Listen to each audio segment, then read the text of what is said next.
Katolieke Kerk 'n paus? Dit is sekerlik een van die vrae wat ek ongelooflik baie kry wanneer 'n mens met mense te doen kry wat vir jou wat dalk belangstel in die Katolieke Kerk, mense wat die kerk wil kritiseer. Hoe dit ook al sê, dis een van die vrae wat ek ook moes oordink en oorworstel toe ek beweeg het vanuit die protestantisme na die Katolieke Kerk toe. Waarom het ons iets soos 'n paus in die Katolieke Kerk? Onlangs weer op Facebook sien ek hoe iemand baie kordaat skrywe dat daar is nie so iets soos 'n pauslike ampt nie. Daar is nie so 'n instelling nie, ons lees nêrens daarvan in die Bybel nie. So die Katolieke Kerk is bloot eenvoudig verkeerd om iets soos 'n paus te hê. In vandag se video gaan ons bloot eenvoudig net 'n bietjie kyk na hierdie vraag. Waarom het ons as Katolieke 'n paus? Ek gaan nou nie in 'n klomp detail verval oor watter konsilies deur die geskiedenis wat gesê het rondom die paus ensovoorts nie. Ek gaan bloot eenvoudig kyk na wat ons as Katolieke vanuit die Bybel verstaan. Hoekom is daar 'n paus? En ek gaan so 'n bietjie kyk na die katekismes, wat ons sê oor die paus en wat ons leerstellings is rondom die paus en watter rol hy dan ook speel. So, 'n belangrike aspek om te onthou wanneer ons praat oor waarom ons iets soos 'n paus in die Katolieke Kerk het, is die wêreldbeeld van die Katolieke Kerk wat ons in ag moet neem. Meer as een keer nou al in hierdie video's het ek vir julle gesê, die probleem waarom Katolieke en Protestante dikwels by mekaar verbypraat, is omdat veral Protestante nie verstaan dat Katolieke 'n bepaalde denkraamwerk het en 'n bepaalde manier het waarop hulle na die wêreld kyk nie. Die manier hoe hulle die kerk verstaan nie. Dit speel 'n belangrike rol. So as ons wil weet hoekom het ons 'n paus, dan moet ons gaan kyk na hoe verstaan ons as Katolieke die kerk. Nou, belangrik, toe ek 'n protestantse dominee was, in 'n vak wat ons noem die kerkreg, het ek geleer hoe werk die kerk, wat is die kerk, hoe definieer ek kerk, hoe word die kerk gekonstitueer as het ware. Al hierdie regsterme.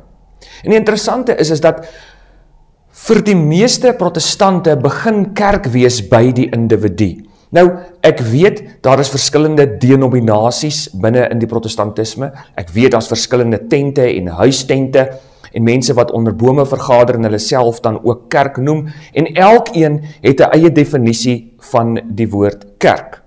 Maar wanneer ek nou praat, doen ek dit in die eerste plek vanuit my agtergrond uit, waar ek vanuit 'n gereformeerde denominasie agtergrond uitkom, 'n kalvinistiese agtergrond.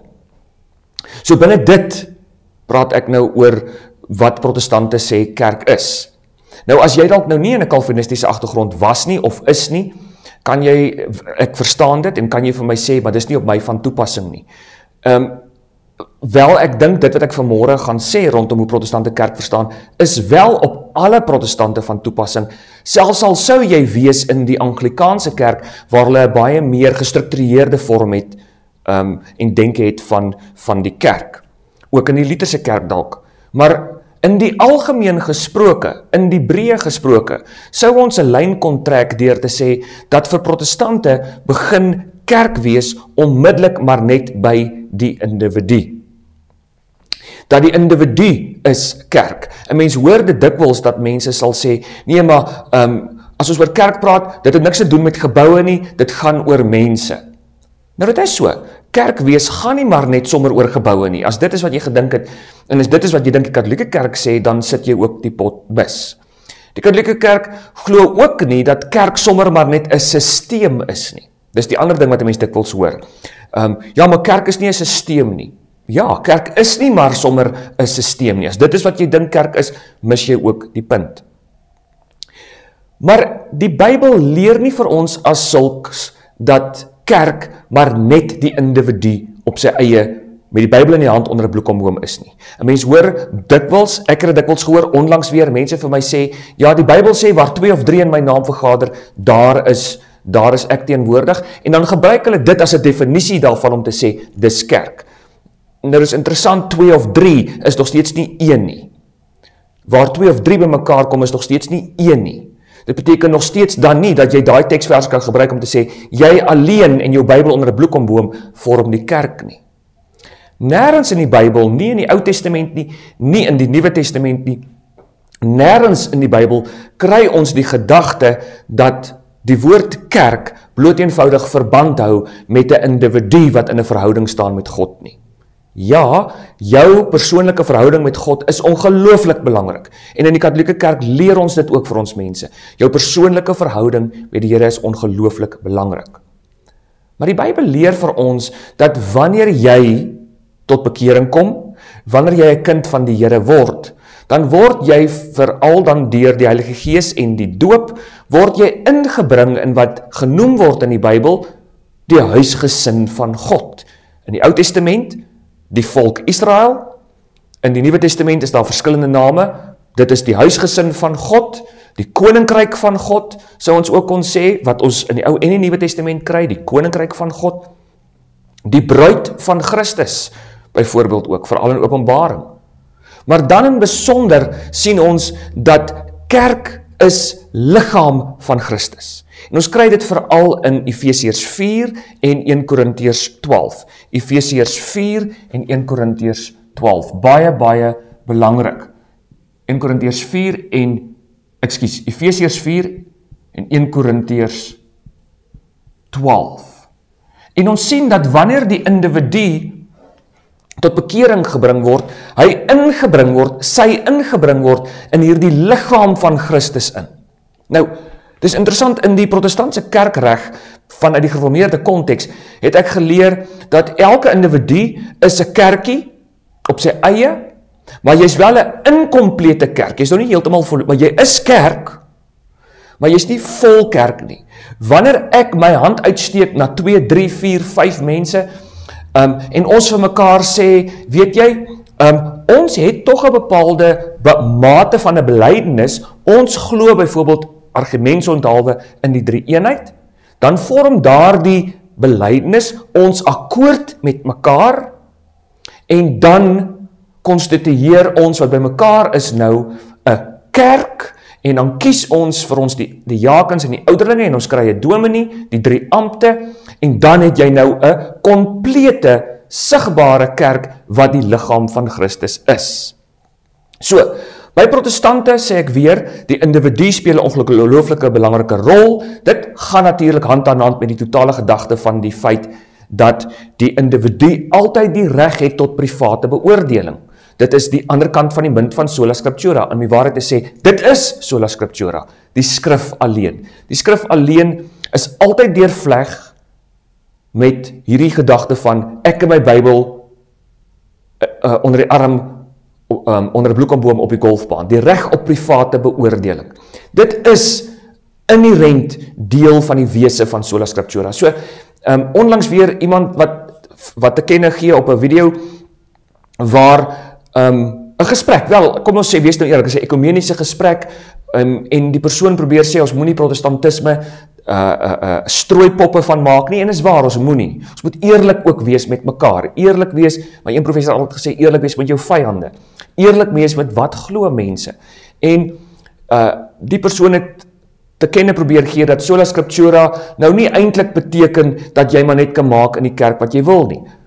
En dit is sekerlik so, dis nie die bedoeling noodwendig daarvan nie, maar ek kan jou waarborg, ek was 'n dominee in protestantisme. Sola scriptura beteken inderdaad dat die individu die reg het om privaat te beoordeel dit wat die kerk leer, dit wat die dominee sê, hoe hy of sy die Bybel verstaan, wat daarop neerkom dat die persoon inderdaad homself kan verklaar as kerk, eie paus en konsilie, eie regter wat besluit oor wat is reg, wat is verkeerd, en daaroor het ons nou al video's gemaak, en kan julle gerus na gaan kyk. Daarom, die manier waarop protestante kerk definieer, die term kerk definieer, gaan hand aan hand met hoe protestante sola scriptura verstaan en die reg op private beoordeling.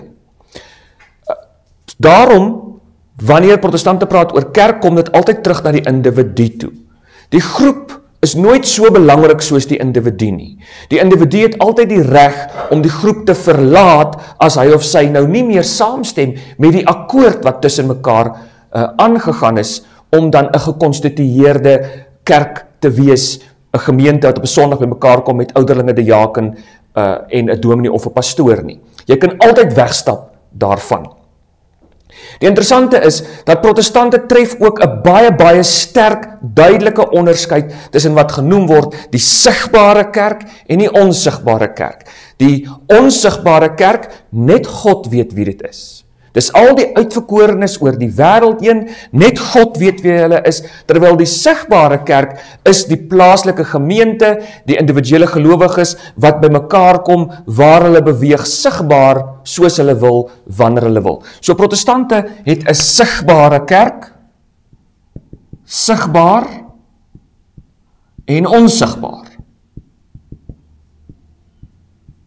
Maar die interessante is dat voor die reformatie daar nie so onderskeid was nie.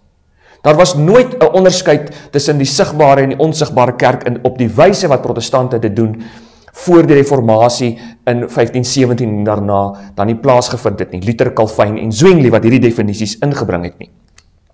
Met die sigbare kerk sê ek weer, dit is wanneer hierdie gelowiges, individue, sigbaar beweeg. Jy kan sien, daar's 'n Christen, hulle gaan 'n akkoord aan met mekaar, hulle vergader byvoorbeeld op 'n Sondag, kom by mekaar 9 uur in 'n gebou daar op Dundee of hier in Ermelo of in Johannesburg of Riversdal, dan het jy 'n sigbare manifestasie van kerk.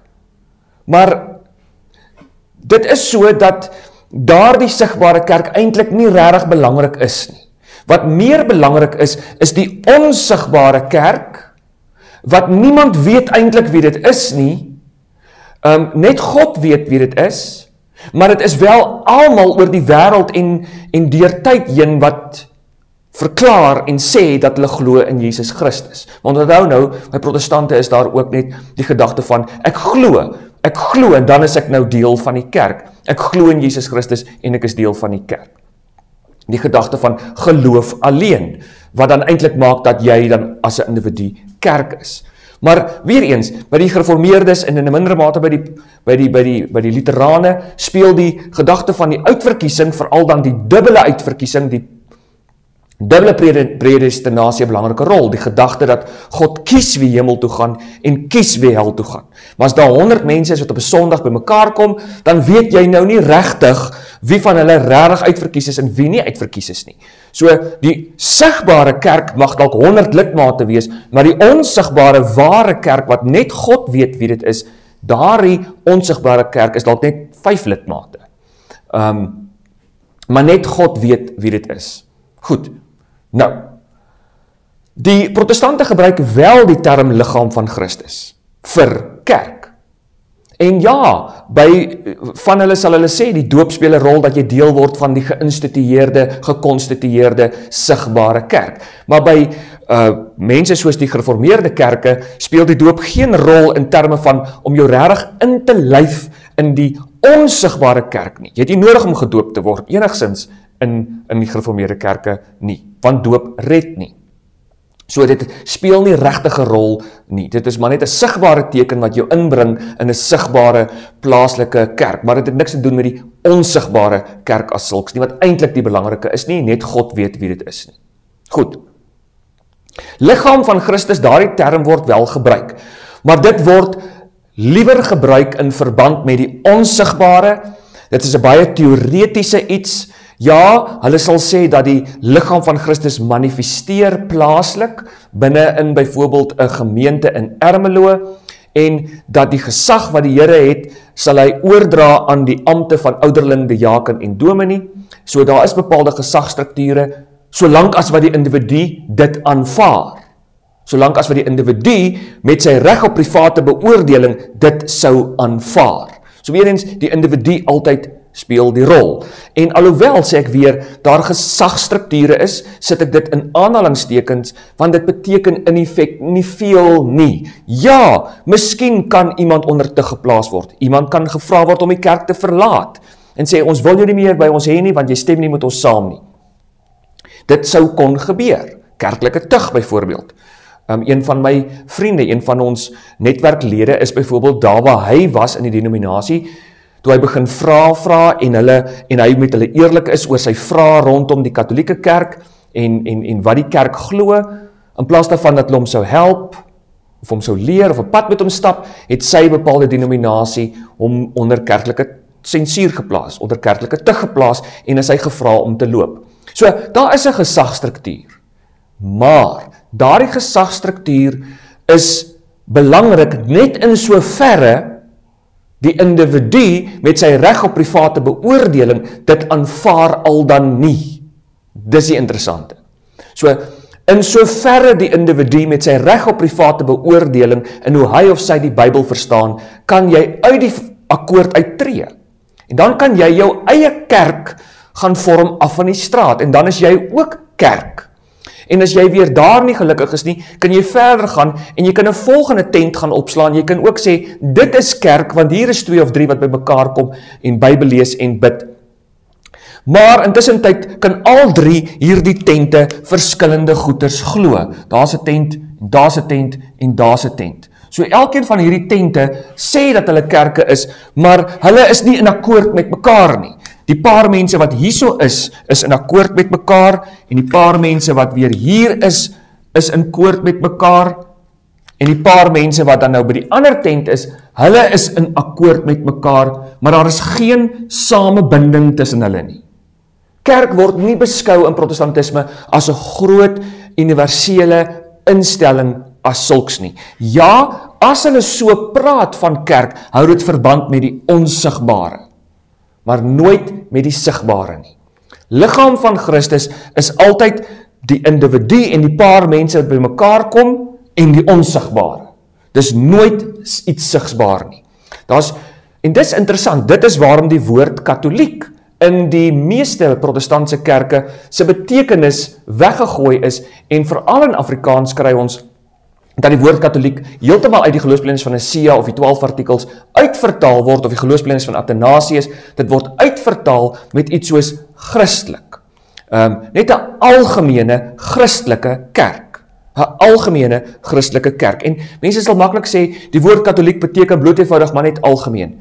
Tegnies, ja, maar die woord katholiek is baie meer as maar net algemeen. Die woord katholiek beteken die een deur die ander en die ander deur die een, die geheel deur die een en die een deur die geheel. Wat vir ons sê dat individue nie hom of haarself kan losmaak van die ander gelowiges nie.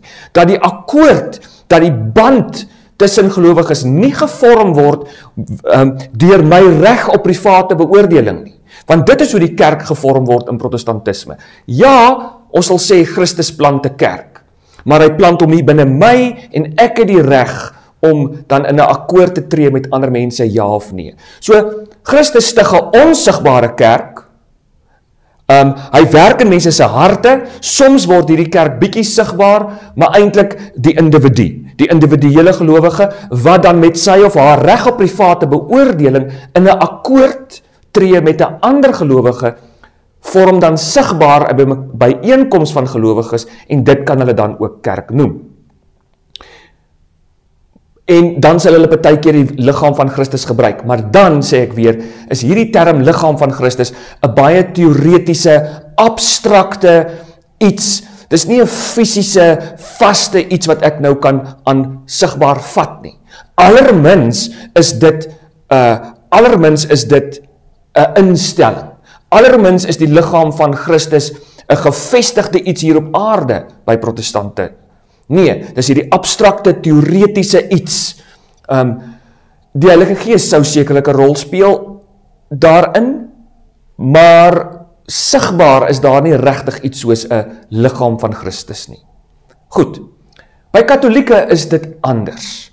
Ons glo dat die liggaam van Christus gelyk is aan die koninkryk van God.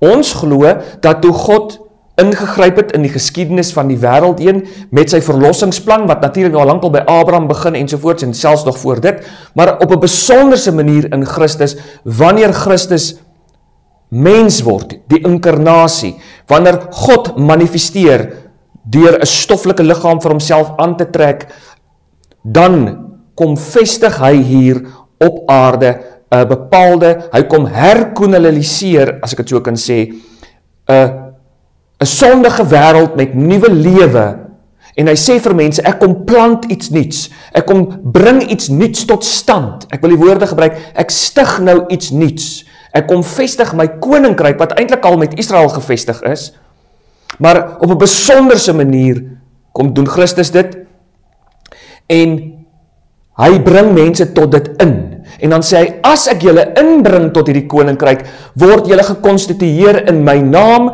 deur my bloed, deur my liggaam, julle eet en drink dit, nou leef en doen julle op 'n bepaalde manier, om die wêreld 'n beter plek te maak, sodat my koninkryk kan uitbrei teenoor die wêreld. Hierdie koninkryk van God, glo ons, is 'n sigbare instelling, sowel as onsigbaar gelyktydig. Daar's nie vir ons hierdie onderskeid nie. Alhoekom dit onsigbaar is omdat ek nie nou die katholieke parogie kan sien in Oudtshoorn nie. Dis omdat ek nie vir John Henry Newman kan sien nie, want hy is al oorlede. Daar is hierdie onsigbare kant van die kerk. Maar die onsigbare en die sigbare kerk bly vir ons een en dieselfde iets. Ek word lid en deel van die liggaam van Christus, en hierdie liggaam van Christus strek oor tyd heen, dit strek deur ruimte heen, en daarom is dit so, dat hierdie liggaam van Christus vir ons dan, as 'n koninkryk, 'n fisiese struktuur is. Dis 'n fisiese iets wat gevestig word op aarde, maar dit is 'n lewende organisme. Dis 'n lewendige organisme. Dis nie sommer maar net 'n sisteem nie. Dis nie sommer net 'n gesagstruktuur nie. Ja, daar is gesag. Ja, daar is struktuur, maar dit is 'n lewende organisme, want dit is die liggaam van Christus, en dit kry lewe en is lewendig weens die Heilige Gees wat werk in die kerk, en die bloed van Christus wat deur die gelowiges se are vloei, sê die Anima Christi gebed so pragtig. Die bloed van Christus wat deur die are van die gelowiges vloei.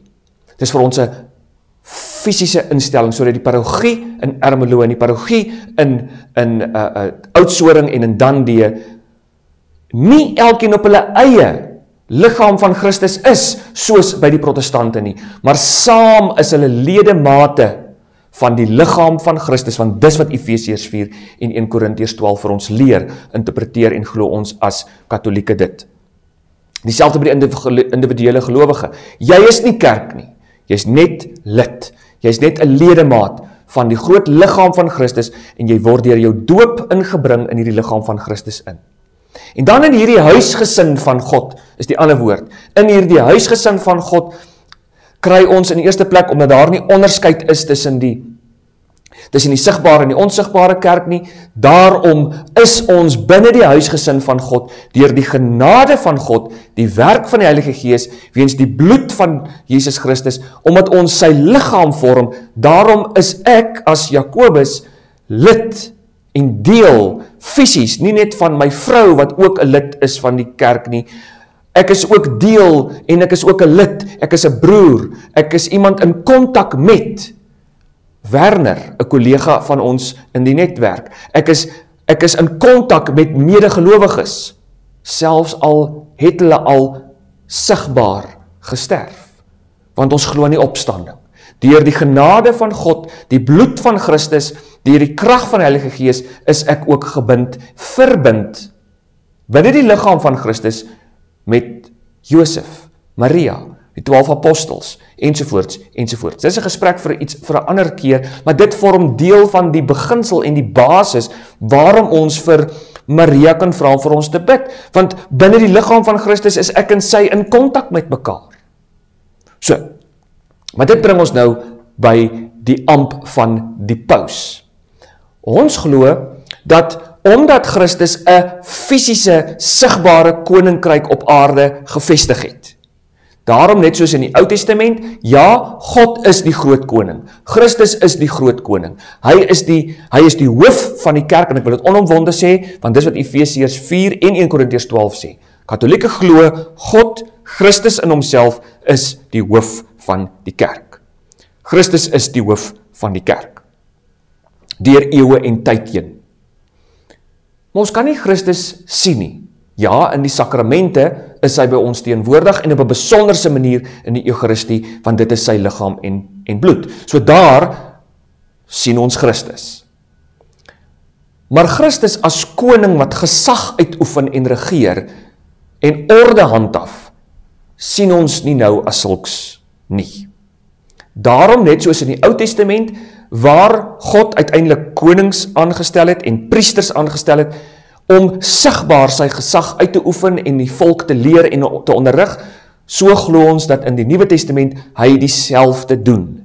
Christus, wat met sy hemelvaart, met sy aardse liggaam, gaan sit het aan die regterhand van sy Vader, stel in 'n leierskapsorde in die kerk. En ons kry dit in die eerste plek in die apostels. Hy wat die apostels uitkies om namens hom op te tree, namens hom die mense te leer, namens hom gesag uit te oefen, die mense te bedien met Christus self. Dit beteken nie dat hulle Christus se koningskap wegneem nie. Ons as mense, in Genesis 1 alreeds, word gemaak as God se gouverneurs, God se verteenwoordigers, God se beelddraers. Ons het die voorreg om namens God oor die aarde te regeer, sigbaar, in vennootskap met hom, in verhouding met hom. Dit beteken nie dat ons God se koningskap wegvat nie, want Genesis 1 sê dan nou vir ons word as konings geskep, sodat ons as konings oor die aarde kan regeer, namens ons groot koning God. Net so die feit dat Jesus 12 apostels uitkies, en dan ook later 7 diakens kies daar in Handelinge, om namens hom in die kerk te werk en oor die kerk te regeer, beteken nie dat ons nou sê, ewe skielik is Jesus nie meer die hoof van die kerk nie.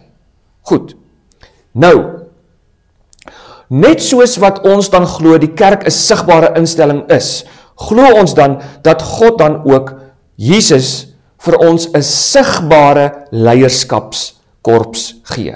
Hy gee vir ons sigbare leiers, om leiding te neem, om die eenheid te bewaar, en om die waarheid ook sigbaar uit te leef en aan mense te leer. Om die waarhede van die kerk, die geloofsbeursie waaroor ek al gepraat het, om dit te bewaar. Ons glo nie dat Christus sommer maar net 'n teoretiese, onsigbare gemeenskap van losse mense gevestig het nie. Ons glo nie dat God se koninkryk en dat Jesus se bedoeling met die vestiging van sy kerk op aarde, die bedoeling gehad het dat elke lidmaat nou maar net kan rondloop en doen wat hy of sy wil, sonder om niks met mekaar te doen te hê nie. Ons glo nie dit as Katolieke nie. Ons glo dis die teenoorgestelde van die Bybel, wat die Bybel leer. Ons bely daarom in die geloofsbelijdenis van Nicea, ons glo in een kerk, en daardie een kerk is heilig, katoliek en apostolies. Sy is sigbaar, sy is heilig, soos wat haar hoof, Jesus Christus, soos wat God drie-enig heilig is. God kom vestig nie op aarde 'n gemeenskap van losse mense, wat elkeen nou maar doen wat hy wil nie, en wat elkeen sy eie tent opslaan, en presies die teenoorgestelde glo as die ander tent nie. Dis nie wat die Bybel ons leer nie. Hy vestig 'n sigbare koninkryk, 'n sigbare manifestasie van sy liggaam. Dit is wat die kerk is. En dan kom hy, en hy gee ook sigbare leiers, en ons lees dit in die Bybel. Ons lees hoe hy sigbare leiers gee, in die vorm van die biskoppe, die priesters en die diakens, die presbyters, wat die priesters ook vorm, die diakens wat ons kry, en dan ook die biskoppe, die opsigtersamp. Ons lees dit in die Bybel. En dan, vanuit daardie sigbare leierskapskorps, wat hy aanstel, daardie biskoppe, daardie priesters, daardie diakens, kry ons dan, dat hy een persoon aanstel as die leier van almal.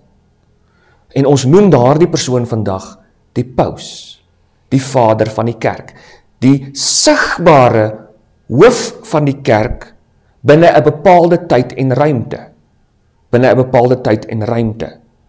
Ons glo in die katekismus van die Katolieke Kerk, in paragraaf 880, Christus bou sy kerk op die apostels en hulle opvolgers. En dis interessant, dis wat die Bybel ons ook leer. Die Bybel sê nie vir ons Christus alleen is die fondasie van die kerk nie. Christus is die hoeksteen van die kerk, terwyl die Bybel sê die apostels is die fondasie van die kerk. Daarom, paragraaf 880, die apostels en hulle opvolgers. Die apostels en hulle opvolgers. En ons gaan nou kom by die konsep van die paus. En dit is spesifiek in paragraaf 881. Ons sien hoe God op 'n besonderse manier aan Simon die sleutels van die koninkryk gee, Simon Petrus. En dit is as gevolg van die feit dat Petrus in 'n besonderse posisie aangestel word as leier van die apostels. Dis daarom wat ons uiteindelik sê, dat die opvolgers van Petrus is die paus in die katholieke kerk. Net soos in die Ou Testament, tussen al die leiers in Israel, al die stamleiers, tussen al die priesters, was daar een hoërpriester wat gekies is.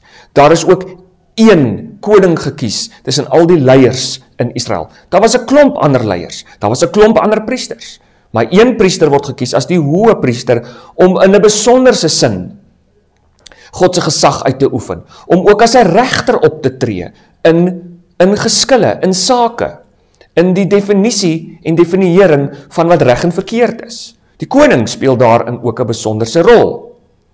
Dan sien ons dat as gevolg van God se eie beloftes, Christus wat sekere beloftes maak aan Petrus, ons gaan nou daarby kom, wat sekere beloftes maak aan die apostels, wat sekere beloftes maak aan Petrus, daarom glo ons inderdaad dat die paus, wanneer hy in sy amp optree as die leier van leiers, dan wanneer hy as 'n regter optree in sekere sake, en wanneer dit ook kom by die definiering van leerstellings en dogma, in daardie konteks is die paus in sy uitspraak sonder foute. Die woord is onfeilbaar in Katekismus paragraaf 891.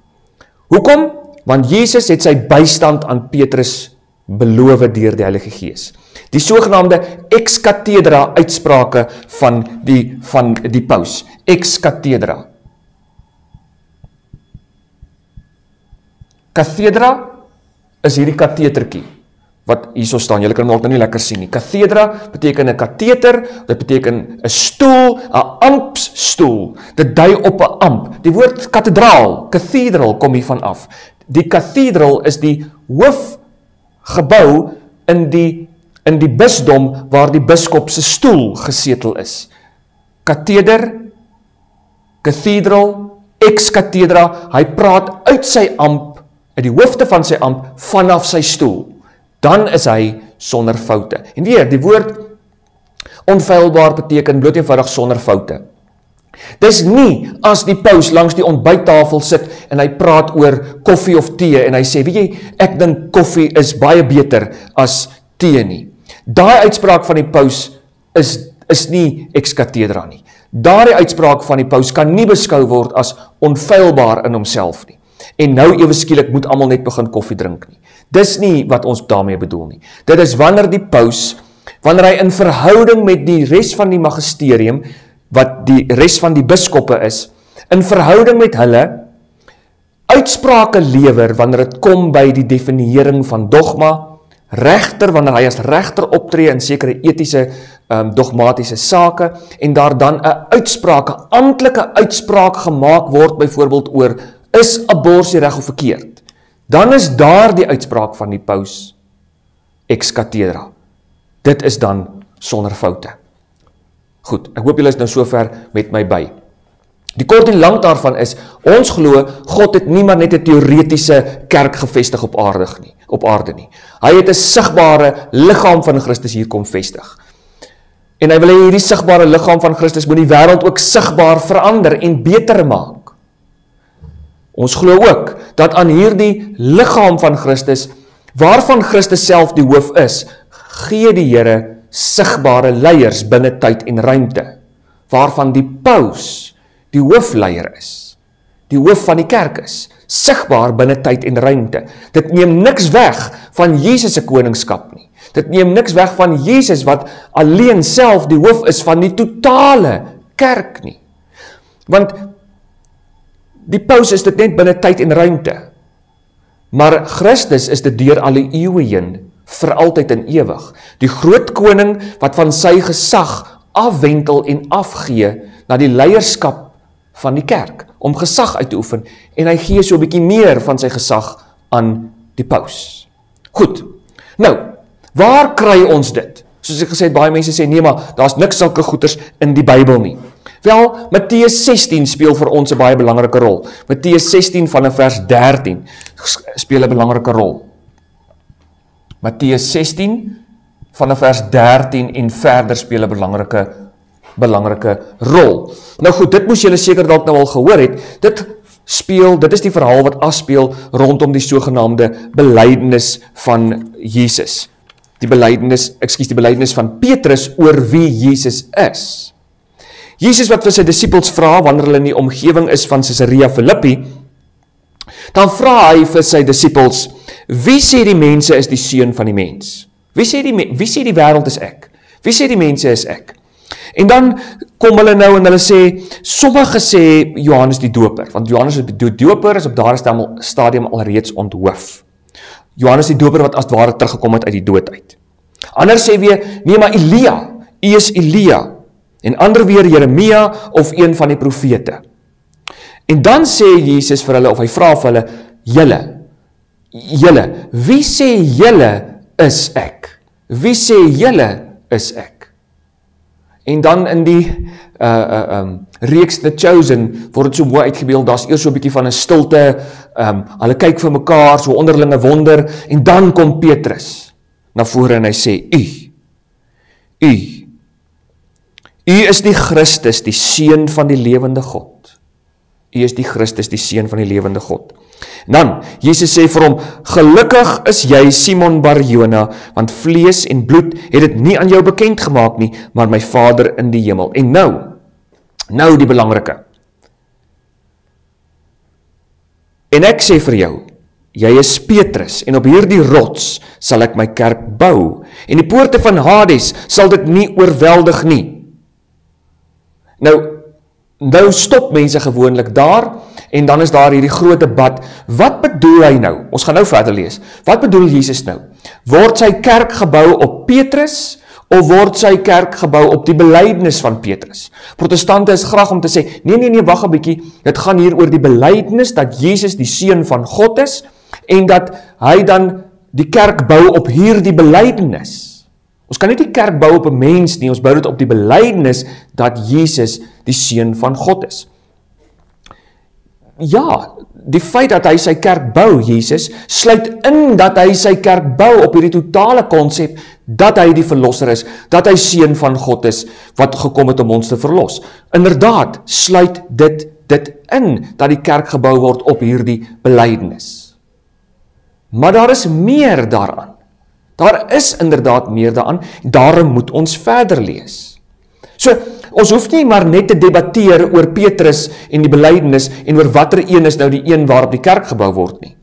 Terloops, dit is interessant dat wanneer ons na die kerkvaders gaan kyk, hulle almal dit tog eens is dat Jesus bedoel, hy bou sy kerk op beide gelyktydig, Petrus en die belydenis. Dat Petrus 'n rol speel in hierdie kerk wat gebou word dan op die belydenis. Want dis uiteindelik die vraag, watter rol speel Petrus in hierdie kerk wat eintlik volgens ander tekste in die Bybel gebou word, byvoorbeeld Efesiërs 4, gebou word op die apostels. Watter rol speel Petrus daarin? Dis nie sommer net sy belydenis wat daar 'n rol speel nie. So ons moet versigtig wees om nie maar net daar vas te steek nie. By hierdie stukkie nie. Ons moet altyd verder gaan. Die sleutels. Ek weet nie of julle weet nie, maar die paus se simbool is 2 sleutels wat gekruis is met mekaar. Dit is die stoel van Petrus se simbool. Ek kan dit nou nie so mooi teken nie, maar waar sal ek dit nou teken? Kom ons teken dit maar sommer nou hierso, so. Dis 2 sulke sleutels wat gekruis is met mekaar, 2 sleuteltjies. 2 sulke sleuteltjies wat gekruis is met mekaar. Dit is die simbool van die paus en sy gesag. Waar kom dit vandaan? Dit kom uit die volgende teksvers uit. Wat protestante baie maklik ignoreer. Maar eerstens wil ek dit net sê, belangrik om hier raak te sien, dat Simon se naam word verander na Petrus toe, wat rots beteken. Nou goed, die naamsverandering, weer eens protestante sal nou graag wil debatteer oor die rots, en wat dit nou beteken of nie beteken nie. Die naamsverandering is wat belangrik is. Want reg deur die Bybel kry ons dan, dat naamsverandering 'n baie besonderse rol speel, wanneer iemand 'n besonderse taak kry. Nie een van die ander apostels se name word hier verander nie. Nie een van die ander apostels se name word verander nie. Slegs Simon se naam word verander na rots toe, na Petrus toe. Dit moet tog vir ons nou sê, dat Petrus tot 'n besonderse leierskapsposisie verhef word. Dat God 'n besonderse taak ten minste vir hom het, as jy dan nou nog nie wil aanvaar dat dit 'n besonderse leierskapsposisie is nie.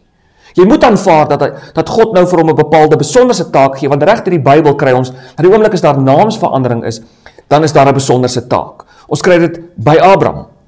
Abraham wat Abraham word, hoekom? Want hy word gekies as die vader van 'n menigte. Hy word gekies as die een deur wie God uiteindelik die verlosser gaan stuur vanuit die nageslag van Abraham uit. So hy het 'n besonderse taak om God se koninkryk te vestig, hierdie Abraham. Ons sien hoe sy seun Isak se naam verander, Israel, Abraham, Isak, Jakob se naam verander word, skus. Jakob se naam wat verander word na Israel toe, nadat hy met God gestoei het. Hoekom? Want hy het nou die besonderse taak om die aardsvader te word van die 12 stamvaders van Israel, die nageslag van Abraham. Die man wat met God geworstel het. So hy kry 'n besonderse posisie, anders as die ander patriarge, daarom word sy naam verander. Naamsverandering hou altyd verband met 'n besonderse taak. Die volk Israel kry daar hulle naam, want hulle het die taak om God se beloftes, dat God die nageslag van Abraham wil gebruik, om die koninkryk te vestig, om verlossing na die wêreld te bring. Hulle het die taak om dit uit te leef. Daarom kry die volk Israel daar hulle naam. Naamsverandering speel reg deur die Bybel 'n besonderse rol wanneer iemand 'n besonderse taak kry.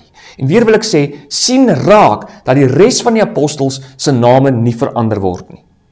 Dan die volgende vers, die sleuteltjies. Die sleuteltjies waarvan ek nou gepraat het. Hoor nou hierso. Vers 18. En ek sê vir jou, jy is Petrus, en op hierdie rots sal ek my kerk bou, en die poorte van Hades sal dit nie oorweldig nie. Daar die belofte, God se kerk bly staande. En dan sê hy, ek sal vir jou die sleutels van die koninkryk van die hemele gee. Let op, hy gee dit nie vir die ander 11 nie. Hy gee dit nie nou vir die ander 11 nie. Hy gee dit vir Petrus. Simon Petrus, hy gee dit vir hom. Ek sal vir jou die sleutels van die koninkryk van die hemele gee, en wat jy ook op die aarde toesluit, sal in die hemele toegesluit wees, en wat jy ook op die aarde vrylaat, sal in die hemel vrygelaat wees. Petrus kry die voorreg om sleutels te dra. Dis interessant, in Openbaring word Jesus homself die sleuteldraer genoem, wat Hades gaan oopsluit het. Met sy terhelle neerdaling, met sy verlossing aan die kruis, dat hy Hades oopsluit, met sy opstanding. Die Heer die sleuteldraer, daar's 'n baie mooie Afrikaanse gesang ook daar rondom. Die Heer die sleuteldraer sal self my graf ontsluit. Petrus kry die voorreg om ook hierdie sleutels te hanteer, namens die groot sleuteldraer, nie die ander apostels nie. Hy doen dit. Daarom reg deur die geskiedenis van die kerk heen, sien ons hoe die kerkvaders inderdaad hierdie sleutels interpreteer as iets wat aan Petrus gegee word as 'n besonderse leiersposisie. Petrus wat leiding neem tussen leiers. Petrus wat leiding neem oor die leiers. Nou, waar kom dit vandaan? Waarna verwys Jesus? Hierdie konsep van sleutels, die Jode was goed bekend daarmee. Die sleuteldraer, die een wat die sleutels dra. Dit kom vanuit die Ou Testament uit.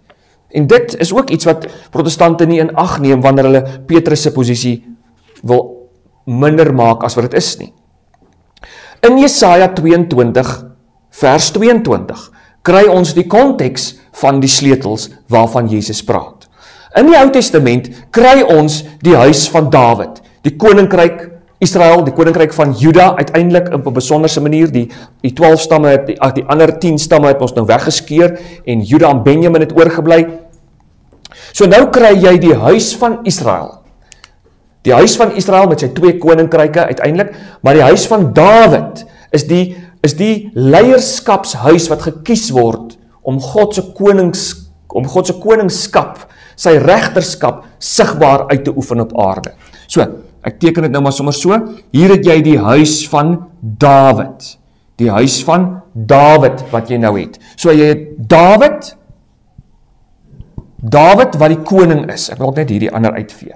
Dawid wat die koning is. Maar dan sien ons in die Ou Testament, daar is verskillende ampte in die koninkryk van Dawid. Verskillende ampte, verskillende amptsdraers. Daar is die hoëpriester natuurlik, want in die Ou Testament was die hoëpriesterskap geskei van die koning, alhoewel die koning ook 'n priester was, seremonieel, maar tog 'n priester was, is hy nie die hoëpriester nie. Maar Dawid is die koning. Dawid is die koning. Maar dan is daar ook 'n amptenaar, dan is daar ook 'n ander amptenaar wat genoem word die Albayit. Die Albayit. Dis nou belangrik. Die Albayit. En dit is die beheerder van die koning se huis. Dit is die een wat beheer uitoefen oor die koning se huis namens die koning. Die beheerder van die huis.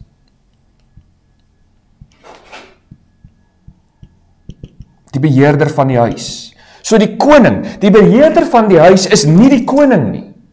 Maar die beheerder van die huis beoefen die gesag van die koning uit in soverre die koning om dit toelaat om te doen. Die van julle wat Games of Thrones gekyk het, sal onthou dat in Games of Thrones is daar die koning en dan is daar iemand met so 'n handjie wat so hier op sy bors is. So 'n handjie. The hand of the king. The hand of the king. Dis hierdie persoon. Die hand of the king. Hand of the king. Tyrion Lannister word dit op 'n stadium, nadat Ned Stark se kop afgekap is, wat aanvanklik die hand of the king was. Die beheerder van die huis. Die beheerder van die huis. Dawid is die koning, maar hierdie Albayit, hy is die beheerder van die huis. Nou, God maak in die Ou Testament bepaalde beloftes. Hy maak aan Dawid die belofte dat daar tot in aller ewigheid iemand sal wees vanuit jou nageslag wat op die troon van Dawid sal sit en regeer oor die huis van Israel, oor God se koninkryk op aarde. En ons glo, en dit glo alle Christene van alle denominasies, dat dit word uiteindelik hierdie belofte vervul in Jesus, wat gebore word uit die nageslag van Dawid, en dan koning word in die plek van sy voorvader Dawid, en dan tot in alle ewigheid regeer. En nou is daar nie iemand anders te nodig op die troon van Dawid nie, want Jesus uit die nageslag van Dawid sit op die troon van Dawid en maak God se belofte waar dat daar tot in ewigheid iemand op Dawid se troon sal sit wat regeer. Maar God maak ook 'n belofte aan hierdie persoon, die beheerder van die huis. Die beheerder van die huis. Interessant dat hierdie beheerder van die huis in die Ou Testament, weet ons vanuit die geskiedenis uit, in die argeologie en navorsing, was ook iets wat oorgedra kon word van pa na kind, na kind, na kind. Dit was nie altyd so nie. Dit kan onderbreek word, die persoon maak die koning kwaad, die koning jaag hom weg en stel iemand anders aan. Maar dit kan oorgedra word in 'n oorerflike sin. Dit kan oorgedra word in die oorerflike sin. In die eenvoudige taal sal ons ook kan sê, dit is die eerste minister. Dit is die eerste minister. Nou onthou nou, dis soos in Brittanje, waar jy die koning het, koning Charles, met die eerste minister, wat tans Keir Starmer is, Sir Keir Starmer is. Nou, dit beteken, dis die koning plus, jy het die eerste minister. en ander ministers uit die aard van die saak, maar jy het die eerste minister wat die leiding neem oor die ander ministers. Dis nou die belangrike. Dis hier die beheerder van die huis. Oor hom maak God uiteindelik ook beloftes. Daar is 'n Babyloniese ballingskap, en met hierdie Babyloniese ballingskap sien ons dan dat die huis van Dawid se opvolgingslyn gebreek word. Die konings van Dawid stel ook die volk te leer, en daarom gaan hulle uiteindelik dan in ballingskap. En dit lyk vir ons dat op die stadium wat die Babyloniese ballingskap wil begin plaasvind, die persoon wat eerste minister is van die koning, 'n baie mooi gelowige is. Anders as die koning wat nie regtig 'n gelowige is nie, is hierdie beheerder van die huis, die Al-Bayit. Hy is wel 'n gelowige. En dan sien ons dat God aan hom beloftes maak. Nou die interessante is dat hierdie beheerder van die huis van die koning is in die Ou Testament iemand wat die sleutels hanteer van die koninkryk. Hierdie beheerder hanteer die koning se seelring. Hy hanteer die koning se sleutels. Hy hanteer die sleutels van die koninkryk. En ons sien dit in Jesaja 22. Dat ek daar so skrywe. Jesaja 22, vers 22 spesifiek. Dis belangrik. Hoor nou wat staan daar. Vanaf vers 19. Vers 15. So sê die Here, heerser oor alle magte, ga na die versorger, na Sepna, hoof van die hofhouding. Dis die woord wat gebruik word, die Al-Bayit. Ga na hom toe, ga na Sepna toe, ga na die hoof van die hofhouding toe, ga na hom toe, en vra hom, wat maak jy hier? Wie van jou mense is hier, dat jy hier vir jou 'n graf uitgekap het? Hierdie Sepna oorspeel bietjie van sy hand hierso op hierdie stadium. Hy oorspeel bietjie sy hand. Want hy was besig om 'n hoë plek vir hom te gebruik om 'n graf uit te kap, sê vers 16. Maar dan vers 19. Hierdie Sepna wat hom voorgehou het vir iets wat hy nie is nie. Hy het meer mag vir hom gevat as wat hy mag hê. En dan staan daar vers 19. Ek sal jou uit jou pos verwyder. Hy praat nie nou met die koning nie. Hy praat nie nou met Sedekia nie. Hy praat nou met Sepna, die hoof van die huis wat in beheer was van die koning se huis. En ja, ek het dalk nou dit effens anders gesê. Dit lyk hier en daar asof hy gelowig is en dan nie. Hier sê die Here vir hom, ek gaan jou uit jou pos verwyder, want jy doen nou dinge wat jy inderdaad nie mag doen nie.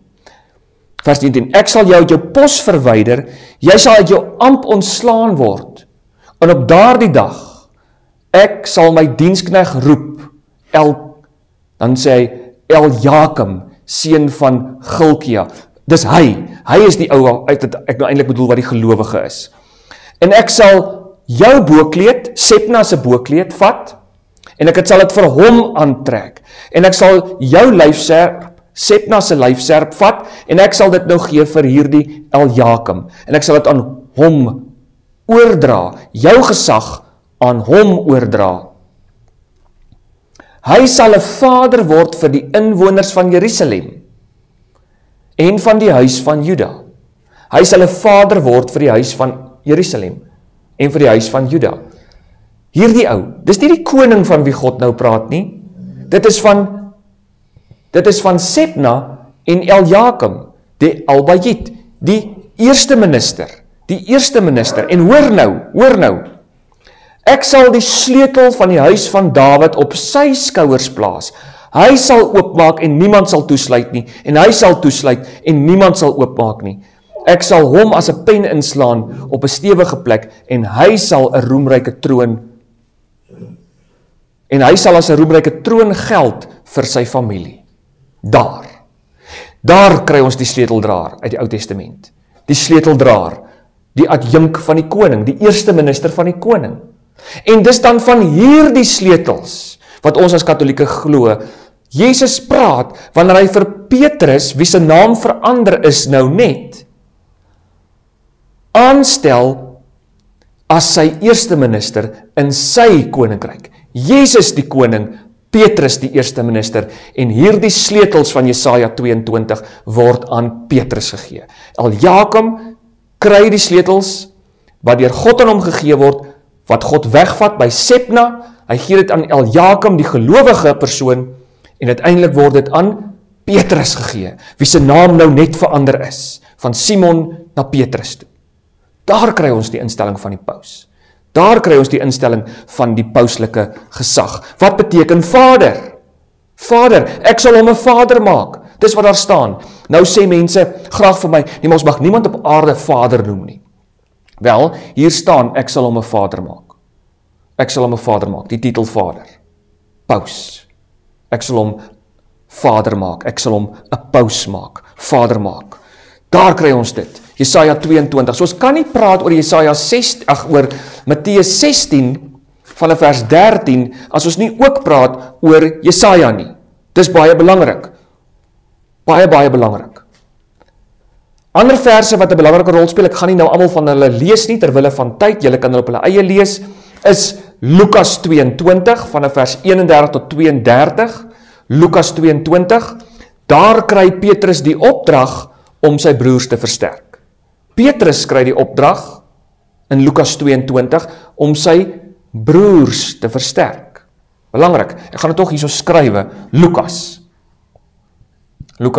22. Lukas 22 van vers 31 tot 32. Daar kry ons dit. Dan Johannes 21 vers 15 tot 17. Daar spesifiek kry hy die opdrag, Petrus. Ja, hy 3 keer vir Jesus verraai. En 3 keer vra Jesus vir hom, het jy my lief? Het jy my lief? Maar hier in Johannes 21, spesifiek van vers 15, sien ons dan hoe hy aan hom elke keer hierdie unieke taak gee van, pas my skape op, laat my lammers wei. Vir Petrus word dit gesê, laat my lammers wei. Geen ander apostel kry hierdie taak nie. Dan ook in Handelinge. Ons sien baie mooi in Handelinge 1 tot by Handelinge 15, want daarna kry ons baie meer die geskiedenis van Paulus en sy sendingreise. Maar in Handelinge 1 tot 15 sien ons baie duidelik hoe dat Petrus optree as die duidelike leier van die apostels. Dat hy namens almal praat, namens almal die leiding neem, dat hy gesagvol optree by die konsilie van Jerusalem in Handelinge 15. Petrus, met die belofte van Jesus, nadat hy sy naam verander het, die kerk wat ek bou, sal nie oorweldig word nie. Ek gee aan jou die sleutels wat uit die Ou Testament uitkom, om my eerste minister te wees binne my koninkryk. En ja, ons glo dat dit 'n oordraaglike amp is. Soos al die apostels se ampte van biskop oorgedra word vanaf die apostels, na biskop, na biskop, na biskop, na biskop. Dis 'n geïnstitueerde ampte deur die Here, vir solank as wat hy dit wil hê, dit moet wees in sy kerk hier op aarde. So dis waar die paus vandaan kom. Dis hoekom daar 'n paus is. Dis die opvolger van Petrus. Hoekom is 'n paus nodig? Wel, hoekom 'n paus nodig is, gaan hand aan hand met die feit dat ons nie glo aan sola scriptura nie. Ons glo die tradisie speel 'n rol. Ons glo aan die driepoot gesagstoel. Die tradisie speel 'n bepaalde rol. Ons glo die magisterium speel 'n bepaalde rol. Dis al die biskoppe in verhouding met mekaar. En omdat die magisterium 'n rol speel, daarom speel hierdie paus 'n belangrike rol in waarom ons 'n paus het. Ons het 'n paus want ons het 'n magisterium. Die paus vorm in sy amp as paus, ex cathedra, vanaf die stoel, vorm hy die finale regter. Die finale regter. In die kerk het ons altyd hierdie finale regter, in die katholieke kerk. By protestante is jy jou eie finale regter, die individu. Die individu is die finale regter, want niks kan jou in jou gewete bind nie. In die katholieke kerk glo ons, God het 'n sigbare kerk gevestig op aarde. Hy het 'n sigbare leierskapskorp daar gestel om ook die sigbare eenheid te handhaaf. En vir sigbare eenheid is dit ook nodig dat ons moet praat en moet ooreenstem rondom wat ons glo. Wat ons glo moet uitgewerk word. Elke persoon kan nie maar net glo wat hy wil in opposisie ook met mekaar nie. So skeer die kerk. Daarom in die kerk het ons die diakens, ons het die priesters, ons het die biskoppe, en tussen die biskoppe word die paus uitverkies. In enige regstaat, as ek dit so kan noem, het ons regters, het ons 'n hoofregter, het ons 'n president van die regsbank, iemand wat altyd optree as die finale interpreteerder van die wet. En ons het nie daarmee 'n probleem nie. Maar wanneer dit kom by die kerk, dan wil ons graag 'n probleem daarmee hê. En ek dink die rede waarom mense 'n probleem daarmee het, is omdat mense maar hulle eie regter wil wees. Ons hou nie daarvan om te buig voor gesag nie. So die paus vorm ook 'n finale regter. Iemand wanneer daar 'n dispuut kom, wel kan optree as 'n skeidsregter. Dis hoekom die paus nodig is. Dis hoekom hy nodig is. Die kerkvader Irenaeus van Lyon skryf ergens tussen die jaar 130 tot die jaar 202 in sy boeke Against Heresies, dan skryf hy oor die kerk in Rome. Oor die kerk in Rome. En hy sê hierdie kerk in Rome is belangriker as die ander, want daar is 'n stoel, die stoel van Petrus is daar. Hy sê, want hierdie kerk in Rome, op grond van haar oortreffelike oorsprong, moet elke kerk, alle gelowiges oral, moet met hierdie kerk in Rome in ooreenstemming wees. Jy kan nie jou afskei daarvan af nie. Hoekom? Omdat die apostoliese tradisie altyd daar bewaar is deur die gelowiges. Hy sê dit, dat ons het nie die reg om onsself af te skei van die gemeente van die kerk in Rome nie. Die een deur die geheel en die geheel deur die een. Niemand het die reg om homself af te skei van Rome nie, sê Irenaeus. Maar hoekom Rome? Hoekom Rome? Nou, dit gaan nou hier oor die tradisie van Rome, want mense sal nou maklik sê, ja, maar Petrus was eintlik mos nou 'n Jood. Dit moet mos nou dan Jerusalem wees. Wel, die tradisie, die geskiedenis wys vir ons baie duidelik, eintlik baie mooi aan, dat Petrus uiteindelik nie dood is in Jerusalem nie, maar dat Petrus sterf as 'n martelaar onder keiser Nero. Hy sterf as 'n martelaar onder keiser Nero, ergens in die jaar 6-3 tot 6-7 na Christus, ergens daar, sterf hy as 'n martelaar in Rome.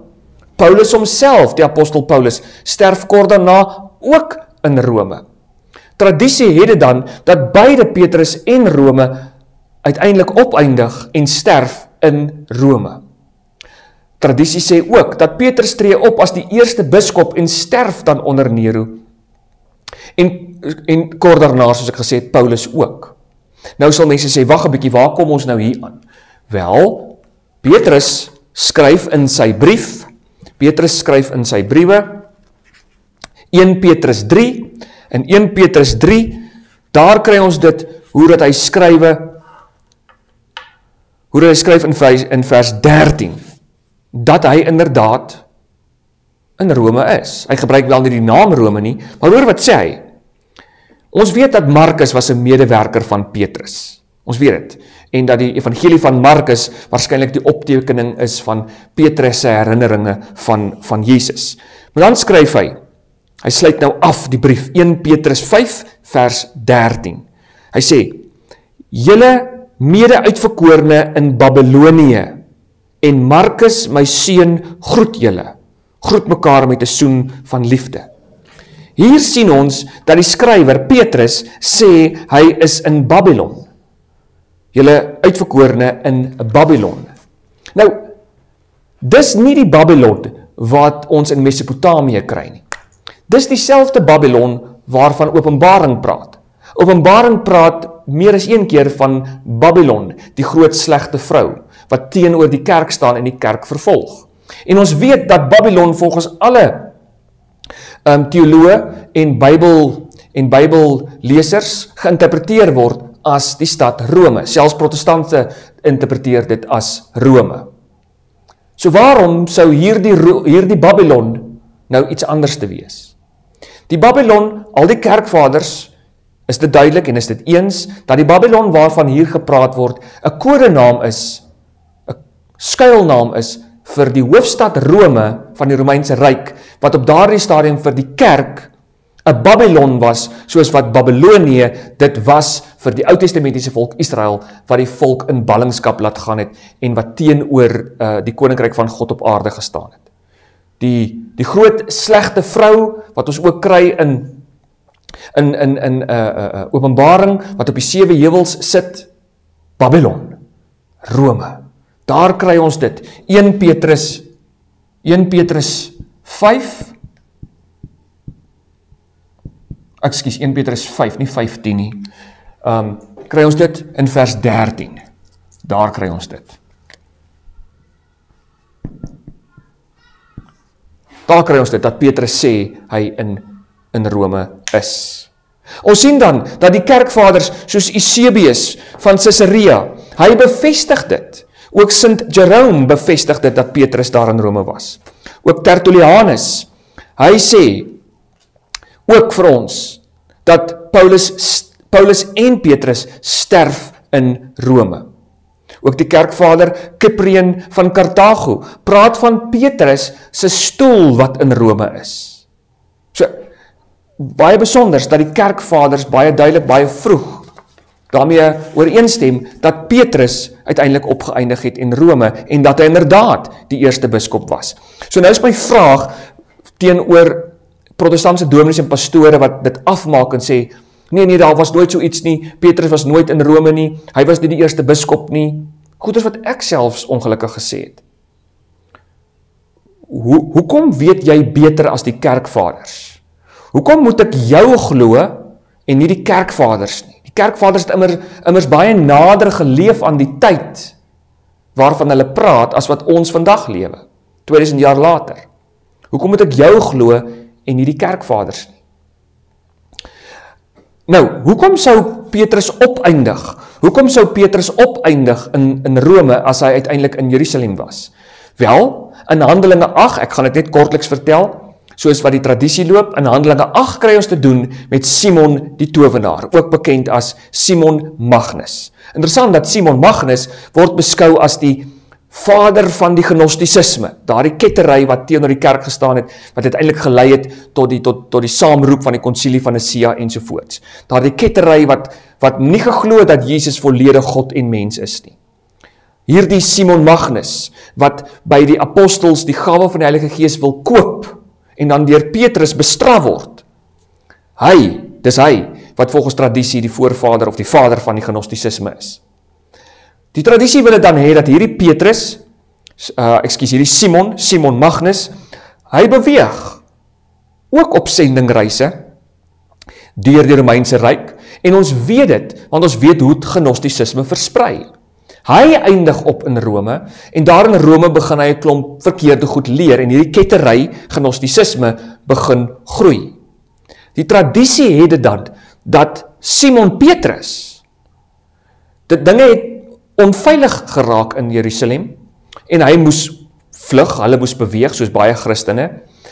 Hy is uiteindelik in Antiochië, en uiteindelik beweeg hy dan na Rome toe, met die bedoeling om vir Simon Magnus te gaan bestraf, om hom direk aan te vat, vir die ketterye wat hy dan kwytraak in die naam van Christus. Nou volgens die datums van die tradisie, sien ons dat min of meer tussen die jaar 30 na 40, tree Petrus op, Simon Petrus tree hy op in die omgewing van Judea Samaria. Dan in die jaar 44 min of meer, Herodes Agrippa, hy vang vir Petrus, sit hom in die tronk, maar wonderbaarlik word Simon Petrus verlos. En vlug hy in die rigting van Antiochië, soos wat so baie Christene gedoen het, soveel so dat Antiochië naas die kerk in Jerusalem 'n besonderse belangrike kerk geword het in die geskiedenis en tradisie van die groter katholieke kerk. Dan sien ons, inderdaad, min of meer in die jaar 54 tot 50 is Petrus in die stad Antiochië. En hoe weet ons dit? Want Paulus skryf daaroor in Galasiërs 2 vers 11. Paulus skryf dat Petrus in Antiochië is. Dan, volgens dit wat ons gelees het in die brief Petrus, eindig hy uiteindelik op in Rome, in Babylon. Die kodenaam Babylon. Dit moet min of meer wees rondom die jaar 50. Ons weet dat volgens die brief Petrus skryf hy aan gemeentes in plekke soos Pontus, Kappadosie, Klein-Asië, wat Turkye is, en Bithynië. Hy sê dat hy onder hulle gewerk het. So Paulus moes daai omgewing deur beweeg het. Nie Paulus nie, Petrus. Petrus moes in daai omgewing beweeg het. Dis wat die brief Petrus vir ons sê. En dan uiteindelik, min of meer in die jaar 60 tot 64 na Christus, vestig Simon Petrus hom dan uiteindelik in Rome. En weer 'n keer, ons kan die brief vergelyk 1 Petrus 5 vers 13. En dan uiteindelik sterf hy, ergens voor die jaar 67, sterf Simon Petrus dan as 'n martelaar in Rome onder die eerste vervolging van die kerk, wat meer tot Rome beperk was, maar daar onder keiser Nero. En volgens oorlewering, Petrus wat onderste bo gekruisig is. En dit is dan waarom, en dit kort daarna ook die apostel Petrus. So Rome is 'n stad waar 2 van die groot apostels optree en sterf. Die leier van die kerk Petrus en ook Paulus. Petrus en Paulus tree daarop en sterf daar. En daarom, omdat Paulus en Petrus daar gesterf het, omdat Petrus die eerste paus was wat daar optree, daarom word die kerk daar in Rome die leidinggewende kerk. Soos wat Irenaeus dit self sê, en ook Clemens van Rome dit alreeds sê. Petrus wat dan 'n volgende paus aanstel, en 'n volgende een wat opgestel word in opvolging, en Clemens was een van daardie, hy was die 3de paus waarskynlik, Clemens van Rome. Hy het Petrus sien optree, en die vroeë kerk aanvaar hierdie leidinggewende rol wat die kerk in Rome dan speel. En uiteindelik groei dit en word dit deur meer as een konsilie bevestig, dat die kerk in Rome onder leiding van die opvolger van die apostel Petrus, die setel word van wat ons noem in die moderne konteks, die paus, die Heilige Vader. En tans, hopelik teen die tyd wat julle die video kyk, is die stoel van Petrus weer gevul, maar tans is hier die stoel van Petrus vakant, met die afsterwe van Paus Fransis. En binnekort sal die kardinale vergader en byeenkom om 'n nuwe paus te verkies, wat sal optree as die eerste minister van die huishouding van God op aarde. Die eerste minister van die huishouding van Christus hier op aarde. Die sleuteldraer, die een wat die sleutels ontvang het vanaf Christus, om oop te sluit en toe te sluit. Dankie dat julle vandag weer saam geluister het na nog 'n episode hier by Katholieke Netwerk Suid-Afrika. My naam is Jacobus de Bruin. As julle enige vrae het, vra sommer onder die video, stuur vir ons 'n e-pos, skryf sommer daar ietsie op Facebook. Maar as jy gehou het van hierdie video, skakel gerus in by ons netwerk, druk die like knoppie, subscribe, en dan sal jy dadelik weet as nuwe video's ook verskyn. Dankie vir die saamluister.